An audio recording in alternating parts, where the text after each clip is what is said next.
നമസ്കാരം കൂട്ടുകാരെ, ഡിജിറ്റൽ ഓഡിയൻസിന്റെ പുതിയൊരു വീഡിയോയിലേക്ക് എൻ്റെ എല്ലാ കൂട്ടുകാർക്ക് സ്വാഗതം. ഇന്ന് നമ്മൾ പറയാൻ പോകുന്നത് വളരെ ഇൻട്രസ്റ്റിംഗ് ആയിട്ടുള്ള ഒരു ടോപ്പിക്കാണ് ഇന്ന് ഞാൻ കൂട്ടുകാർക്ക് മുന്നിൽ കൊണ്ടുവന്നിരിക്കുന്നത്. ഒരുപാട് പേർക്ക് സംശയമുള്ളതും അതുപോലെ ഒരുപാട് പേര് ഇപ്പോഴും ഫേസ് ചെയ്തുകൊണ്ടിരിക്കുന്ന ഒരു പ്രോബ്ലത്തിനെ ബേസ് ചെയ്തിട്ടാണ് ഇന്ന് നമ്മൾ ഈ ഒരു കണ്ടന്റ് കൊണ്ടുവന്നിരിക്കുന്നത്. അപ്പൊ നമ്മുടെ ചാനൽ കാണുന്ന പുതിയ കൂട്ടുകാരൊക്കെ ഉണ്ടെങ്കിൽ അവർ നമ്മുടെ ചാനലൊന്ന് സബ്സ്ക്രൈബ് ചെയ്ത് നമ്മളൊന്ന് ഫോളോ ചെയ്യുക. അതേപോലെ തന്നെ വീഡിയോ ഇഷ്ടമാണെങ്കിൽ നിങ്ങൾ നിങ്ങളുടെ കൂട്ടുകാരിലേക്കും നമ്മുടെ വീഡിയോസ് ഷെയർ ചെയ്ത് കൊടുക്കുക. പിന്നെ നമ്മൾ വലിയൊരു ഗീവ് അവേ നമ്മൾ പ്ലാൻ ചെയ്തിട്ടുണ്ട്. ഇതുവരെ യൂട്യൂബിൽ നമ്മുടെ ഇലക്ട്രോണിക്സിന്റെ ഇതിൽ ആരും ചെയ്യാത്ത ടൈപ്പ് ഒരു ഗീവ് അവേ ആണ് നമ്മളെ കൊണ്ടുവന്നിരിക്കുന്നത്.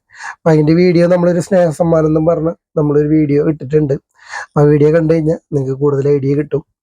അതേപോലെ തന്നെ നമ്മുടെ ചാനൽ ഇപ്പോഴും ഒരു 80% ആൾക്കാരും സബ്സ്ക്രൈബ് ചെയ്താണ് കാണുന്നത്. അവർ നമ്മുടെ ചാനലൊന്ന് സബ്സ്ക്രൈബ് ചെയ്ത് നമ്മുടെ ചാനൽ മുന്നോട്ട് കൊണ്ടുവരണം. അപ്പോൾ നിങ്ങളുടെ സ്നേഹവും സപ്പോർട്ടാണ് നമ്മുടെ ഓരോ വീഡിയോയും കൊണ്ടുവരാനുള്ള പ്രചോദനം. ഇന്ന് നമ്മൾ പറയാൻ പോണത് ആംപ്ലിഫയറുകൾക്ക് സ്പീക്കറുകൾ എങ്ങനെ മാച്ചിങ് ആയിട്ട് തിരഞ്ഞെടുക്കുക എന്നുള്ളതാണ് നമ്മൾ ഇന്നത്തെ വീഡിയോയുടെ സംസാരിക്കാൻ പോകുന്ന വിഷയം. അപ്പൊ നമ്മുടെ കൂട്ടുകാർക്കൊക്കെ ഒരു ഐഡിയ കിട്ടാൻ വേണ്ടിയിട്ടാണ് നമ്മളിപ്പോ ഇന്ന് ഇങ്ങനെ ഒരു വീഡിയോ ചെയ്യണത്. അപ്പൊ നമ്മള് മാർക്കറ്റിലുള്ള ആംപ്ലിഫയർ തൊട്ട് തുടങ്ങാം. അപ്പൊ ഇതില് കമ്പനി ആമ്പിന്റെ ഒരു കാര്യം കൂടി ഞാൻ പറയുന്നുണ്ട്. അപ്പൊ നമ്മുടെ അസംബ്ലിങ് ആമ്പിലാണ് നമുക്ക് ഈ ഒരു കാര്യം കൂടുതൽ ശ്രദ്ധിക്കാൻ പറ്റുക. കമ്പനി ഐറ്റംസ് എടുക്കുമ്പോൾ നമുക്ക് യാതൊരു നിർദ്ദേശങ്ങളും ഇല്ല. കാരണം അത് നിങ്ങൾ വെച്ച് കേട്ട് തൃപ്തിയായിട്ടുണ്ടെങ്കിൽ മാത്രം എടുക്കുക. നമ്മുടെ ആംപ്ലിഫയറിൽ മാത്രമാണ്, അതായത് അസംബ്ലി ചെയ്യണതിൽ മാത്രമാണ് നമുക്ക് ഓരോ കാറ്റഗറികളായിട്ട് കാര്യങ്ങൾ സെലക്ട് ചെയ്യാനും അതിനനുസരിച്ച് മോഡിഫൈ ചെയ്യാനൊക്കെ പറ്റുക. അപ്പൊ നമുക്ക് വിഷയത്തിലേക്ക് വരാം. ഇപ്പൊ നമ്മൾ ഒരു മാർക്കറ്റിൽ പോയിട്ട് ഒരു ആമ്പ് മേടിക്കുകയാണെന്നുണ്ടെങ്കിൽ നമ്മൾ ഏത് ആംപ്ലിഫയർ ആയിക്കോട്ടെ, ഒരു ആംപ്ലിഫയർ നമ്മൾ സെലക്ട് ചെയ്യുമ്പോൾ അതില് വാട്ട്സിന്റെ കാര്യം ഒരു 30% വരയ്ക്കും നമ്മൾ ശ്രദ്ധിച്ചാൽ മതി. കാരണം പറയുന്ന വാട്ട്സ് എത്രത്തോളം ഉണ്ടാവും എന്നുള്ളത് അതിൽ കൊടുത്തിരിക്കുന്ന ബോർഡും അതിന്റെ പവർ സപ്ലൈയും അതിന്റെ കാര്യങ്ങളൊക്കെ അനുസരിച്ചിട്ടാണ് ഔട്ട്പുട്ട് വ്യത്യാസം ഉണ്ടാവും. അപ്പോൾ ഈ ഒരു കാര്യങ്ങളെ ഡിപ്പെൻഡ് ചെയ്തിട്ടാണ് നമ്മുടെ ആംപ്ലിഫയറിന് പവർ ഉണ്ടാവുക. പിന്നെ അതേപോലെ തന്നെ കമ്പനി ഫോളോ ചെയ്യുന്ന അതേ മെത്തേഡാണ് നമ്മുടെ നാട്ടിലുള്ള ആംപ്ലിഫയർ ചെയ്യുന്നവരായാലും ഒരു, അപ്പൊ ഇതൊരു കുറ്റമായിട്ട് പറയണതല്ല, ഇത് ഇങ്ങനെയാണ് ചെയ്യേണ്ടത്. ഇപ്പൊ നമ്മുടെ കമ്പനി ആംപ്ലിഫയറുകളൊക്കെ കാണുകയാണെങ്കിൽ തന്നെ ഹോം തിയേറ്റർ ആയാലും 8000 വാട്ട്, 15000 വാട്ട്, 30000 വാട്ട്സ് എന്നൊക്കെ പറഞ്ഞിട്ടാണ് എഴുതി വെക്കുക. അപ്പൊ ഈ പറയുന്ന വാട്ട്സ് എന്ന് പറഞ്ഞ അട്രാക്റ്റിംഗ് മെത്തേഡാണ്, അല്ലാതെ നോർമലില് ഇത്രയധികം വാട്ട്സ് കാര്യങ്ങളൊന്നും തന്നെ ഉണ്ടാവില്ല. അപ്പൊ നമ്മൾ ശ്രദ്ധിക്കേണ്ട ഒരു കാര്യം എന്ന് പറഞ്ഞു കഴിഞ്ഞാൽ ഇത് അസംബ്ലിംഗ് ആമ്പിൽ മാത്രമേ പറ്റുള്ളൂ. നമ്മൾ ആംപ്ലിഫയർ മേടിക്കുന്ന സമയത്ത് നമ്മൾ ഈ ആംപ്ലിഫയറിൽ ഉപയോഗിച്ചിരിക്കുന്ന ബോർഡുകളെ പറ്റി ചോദിക്കാം. അതായത് ചാനൽ ഏത് ബോർഡാണ് ഉപയോഗിച്ചിരിക്കുന്നത്, എത്ര വാട്ട്സ് വരെ കിട്ടും, അതേപോലെ തന്നെ സബൂഫറിന് ഏത് ബോർഡാണ്, എത്ര വാട്ട്സ് വരെ കിട്ടും. ഈ ബോർഡ് ഏതാണെന്ന് നമ്മളിവിടെ പറയുന്നത് എന്തുകൊണ്ടാന്ന് വെച്ച് കഴിഞ്ഞാൽ ആ ബോർഡ് നമുക്ക് മനസ്സിലായി കഴിഞ്ഞ് കഴിഞ്ഞാൽ അതിനെപ്പറ്റി നമുക്ക് യൂട്യൂബിലോ അല്ലെങ്കിൽ ഗൂഗിളിലൊക്കെ സെർച്ച് ചെയ്ത് കഴിഞ്ഞ് കഴിഞ്ഞാൽ ഇപ്പോൾ ഒരുവിധം എല്ലാവരും മിക്ക ബോർഡുകളെ പറ്റിയിട്ടും വീഡിയോസും കാര്യങ്ങളൊക്കെ ഇട്ടിട്ടുണ്ട്. അതേപോലെ തന്നെ ഇതിന്റെ റിവ്യൂവും നല്ല രീതിയിൽ ഗൂഗിളിലൊക്കെ അപ്ഡേറ്റ് ചെയ്തിട്ടുണ്ട്. അപ്പൊ അതുകൊണ്ട് തന്നെ ഏറെക്കുറെ ആൾക്കാർക്കൊക്കെ ഇത് ഇത്ര പവർ കിട്ടും, അതായത് ഇത്ര കറണ്ട് കൊടുത്ത് ഇത്ര പവർ കിട്ടും. അപ്പോൾ ആ രീതിയിലുള്ള ഒരു ഐഡിയ നിങ്ങൾക്ക് കിട്ടും. അതേപോലെ തന്നെ ഇത് എന്ത് ബോർഡാന്നുള്ളതും ഒരു ഐഡിയ നിങ്ങൾക്ക് കിട്ടും. അപ്പൊ ഇനി നമുക്ക് ഒരു 2-3 കാര്യങ്ങൾ ഞാനിവിടെ പറയാം. അപ്പോൾ വീഡിയോ ഒരുപാട് ലെങ്ത് ആവാണ്ടിരിക്കാൻ വേണ്ടിയിട്ടാണ് പറയണത്. പിന്നെ ഞാൻ ഓരോരോ വീഡിയോ ആയിട്ട് നമുക്ക് കൂടുതൽ കാര്യങ്ങൾ കൊണ്ടുവന്ന് പറയാം. നമ്മളൊരു ആംപ്ലിഫയർ ഇപ്പോൾ മാർക്കറ്റിൽ നിന്ന് മേടിക്കുകയാണെങ്കിൽ കോമൺ ആയിട്ട് ഒരു 3-4 ടൈപ്പ് ആമ്പുകളാണ് മാർക്കറ്റിലുള്ളത്. ഒരു മോഡൽ എന്ന് പറഞ്ഞു കഴിഞ്ഞാൽ 2030 ബ്രിഡ്ജ് ചെയ്തിട്ടുള്ള സബും 2030 ചാനലും വരുന്ന ആംപ്ലിഫയർ ആണ് ഒരു മോഡലായിട്ട് വരുന്നത്. പിന്നെ ഒരു മോഡൽ എന്ന് പറഞ്ഞു കഴിഞ്ഞാൽ 2030 7294 വരുന്നുണ്ട്. പിന്നെ ഒരു മോഡൽ എന്ന് പറഞ്ഞു കഴിഞ്ഞാൽ 2030 2 ട്രാൻസ്ഫർ വരുന്ന മോഡലുണ്ട്. പിന്നെ ഒരു മോഡൽ എന്ന് പറഞ്ഞു കഴിഞ്ഞാൽ 2030 മോസ്ഫെറ്റ് ബോർഡ്, ബ്രിഡ്ജ് മോസ്ഫെറ്റും ഹാഫ് മോസ്ഫെറ്റും വരുന്നുണ്ട്. അതേപോലെ തന്നെ 4 ട്രാൻസ്ഫറും 2030 വെച്ചിട്ടുള്ള ആംപ്ലിഫയറും ഉണ്ട്. ഇതാണ് ലോ കോസ്റ്റിൽ നമുക്ക് മാർക്കറ്റിൽ മേടിക്കാൻ കിട്ടുന്ന ആംപ്ലിഫയറിൽ കോമൺ ആയിട്ട് വരുന്നത്. ഈ ബോർഡുകളൊക്കെ വെച്ച് ചെയ്യുന്ന ആംപ്ലിഫയറുകളെല്ലാം തന്നെ ഏകദേശം ഏറ്റവും കൂടിയ ബഡ്ജറ്റ് ഒരു 6500 ഉള്ളിൽ നിങ്ങൾക്ക് എല്ലാ ഷോപ്പുകളിൽ നിന്നും കിട്ടും. അതായത് മിനിമം ഒരു 2500 മുതൽ 6500 വരെയുള്ള ആംപ്ലിഫയറുകളുടെ മെയിൻ കോൺഫിഗറേഷനാണ് ഞാൻ ഈ പറഞ്ഞത്. അപ്പൊ ഇതിൽ നമുക്ക് സ്പീക്കറുകൾ എങ്ങനെ സെലക്ട് ചെയ്യുക എന്നുള്ളതാണ് ഞാൻ പറയണത്. ഇപ്പൊ നമ്മൾ TDA 2030 ആണെങ്കിൽ നിങ്ങൾ ഒരു കാരണവശാലും 4 ഇഞ്ചിന് മുകളിലേക്കുള്ള സ്പീക്കറുകളെ കൊണ്ടുവരണ്ട.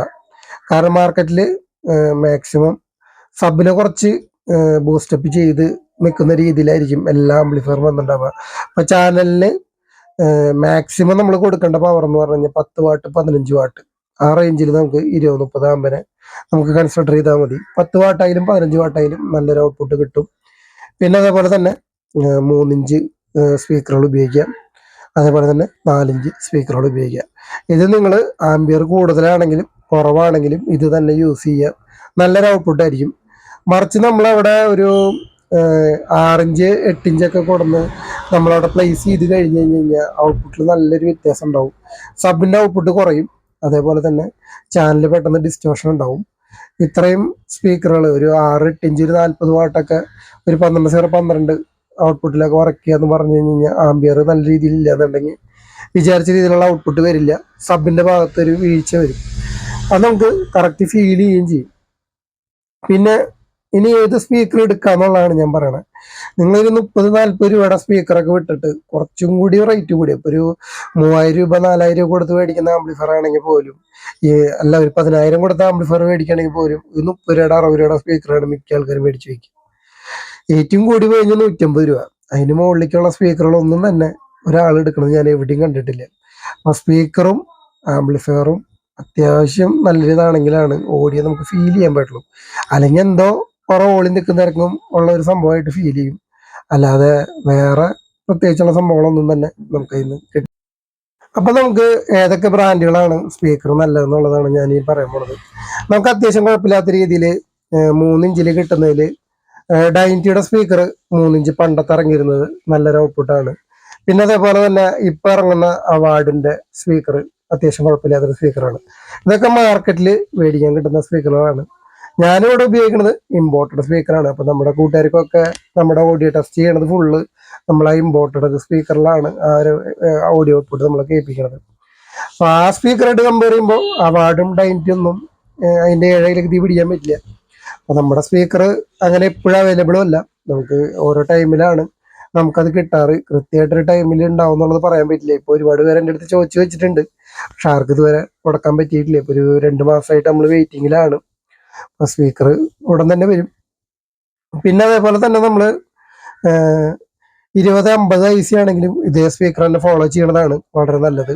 പിന്നെ ഫുൾ റേഞ്ച് സ്പീക്കറുകൾ കൂടുതൽ സെലക്ട് ചെയ്യാൻ ശ്രമിക്കുക. അപ്പോൾ കൂടുതൽ വാട്ട്സ് കാര്യങ്ങളൊക്കെ നമുക്ക് നല്ല രീതിയിൽ തന്നെ ഔട്ട്പുട്ട് കിട്ടും.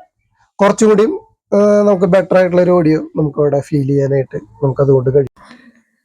അപ്പൊ നമുക്ക് ഉപയോഗിക്കാൻ പറ്റുന്ന സ്പീക്കർ അത്യാവശ്യം നല്ല രീതിയിൽ ക്വാളിറ്റി കിട്ടുന്നത് ഫുൾ റേഞ്ച് സ്പീക്കേഴ്സ് ആണ് നല്ല രീതിയിൽ ഔട്ട്പുട്ട് തരുന്നത്. അതായത് 20-50 ICക്കൊക്കെ നല്ലൊരു ഔട്ട്പുട്ട് കിട്ടുന്നുണ്ട്. പിന്നെ നമ്മുടെ കൂട്ടുകാർക്ക് വേണ്ടിയിട്ട് ഞാൻ പണ്ട് കാലത്ത് ഉപയോഗിച്ചിരുന്ന ഒരു സ്പീക്കർ ഞാൻ കൊണ്ടുവന്നിട്ടുണ്ട്. അപ്പൊ അതിന്റെ വീഡിയോ ഉടൻ തന്നെ ഞാൻ അപ്ലോഡ് ചെയ്യുന്നുണ്ട്. അപ്പൊ അതില് നമ്മൾ ട്യൂട്ടറും കൂടി മിക്സ് ചെയ്ത് നല്ല രീതിയിൽ ഔട്ട്പുട്ട് എടുത്തു കഴിഞ്ഞാൽ നല്ല ഹൈ ആയിട്ടുള്ള ഒരു ഓഡിയോ നമുക്ക് ഔട്ട്പുട്ട് അവിടെ ഫീൽ ചെയ്യും. നല്ല ഹൈ എന്ന് ഉദ്ദേശിച്ചത് നല്ല ലൗഡ് ആയിട്ടുള്ള ഒരു ഔട്ട്പുട്ടാണ് ആ ഒരു സ്പീക്കറിനുള്ളത്. അതായത് നല്ല ടോൺ റെസ്പോൺസ് ഉള്ള ഒരു ഫുൾ റേഞ്ച് സ്പീക്കർ നമ്മുടെ ഇവിടെ പണ്ടൊക്കെ ഒരുപാട് കിട്ടിയിരുന്നു, ഇപ്പൊ അതങ്ങനെ കിട്ടുന്നില്ല. അപ്പൊ ഞാൻ തമിഴ്നാട്ടില് ഈ അടുത്തൊരു പർച്ചേസിന് പോയപ്പോ എനിക്ക് ഈ ഐറ്റം അവിടെ ഞാൻ കണ്ടു.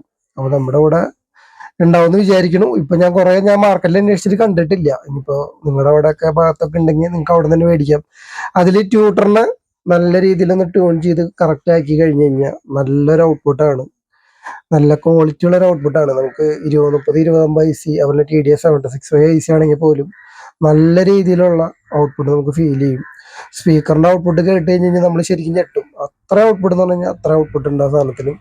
അപ്പൊ ആ സ്പീക്കറിൽ 1-2 ചെറിയ ഡ്രോബാക്ക് എന്ന് പറഞ്ഞു കഴിഞ്ഞാൽ അതിന് ബേസ്, അത് ഫുൾ റേഞ്ച് സ്പീക്കറിന് നമുക്ക് അറിയാലോ, അതിൽ ബേസ് എടുക്കാനായിട്ട് കുറച്ച് ബുദ്ധിമുട്ടുണ്ട്. പക്ഷെ ടോണിന്റെ കാര്യത്തിൽ ചിന്തിക്കുക വേണ്ട, അസാധ്യ ടോണാണ്. അതേപോലെ തന്നെ ഡീറ്റെയിലിങ്ങും നല്ല പക്ക ഡീറ്റെയിലിംഗ് ആണ്. നമുക്കൊരു മൈന്യൂട്ടായിട്ടുള്ള ഒരു ചെറിയ അനക്കം പോലും നമുക്ക് ആ സ്പീക്കർ എടുത്തു തരും.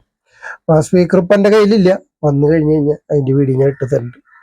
അപ്പൊ നമുക്ക് സ്പീക്കറുകൾ സെലക്ട് ചെയ്യുമ്പോൾ ഇന്ന കാര്യങ്ങൾ ശ്രദ്ധിക്കുക. ഇന്ന ആമ്പിന്, അതായത് നമ്മളിപ്പോൾ ഈ പറഞ്ഞ ആമ്പിന് ഈ ഒരു റേഞ്ചിലുള്ള സ്പീക്കറുകൾ മാക്സിമം 25 വാട്ട്സ് വരെ ഉള്ളത് കൊടുത്താൽ മതി. അതിന് മുകളിലേക്കുള്ളത് നമുക്ക് കൺസിഡർ ചെയ്യേണ്ട ആവശ്യമില്ല. ഇനി സബ്-വൂഫർ, അതുപോലെ ട്രാൻസിസ്റ്റർ ബോർഡ്, ട്രാൻസ്ഫർ വെച്ചിട്ടുള്ള പവർ ആമ്പ്, ഇതിനെ പറ്റിയിട്ടുള്ളതൊക്കെ നമുക്ക് അടുത്തൊരു വീഡിയോ കൂടെ ചെയ്യാം. ഇപ്പൊ ഇന്നത്തെ വീഡിയോയിൽ നമ്മൾ പറഞ്ഞത് TDA 20, 2050, 765 ഈ IC കൾക്കൊക്കെ ഏതൊക്കെ സ്പീക്കറുകളാണ് മാച്ച് ആവുക, എങ്ങനെയുള്ള സ്പീക്കറാണ് മാച്ച് ആവുക, എത്ര വാട്ട്സ് വരെ കൊടുക്കാം. അപ്പോൾ ഇത്രയാണ് നമ്മുടെ വീഡിയോ. അപ്പോൾ നമുക്ക് പുതിയ വീഡിയോ കാണുന്നതായിരിക്കും. Bye friends.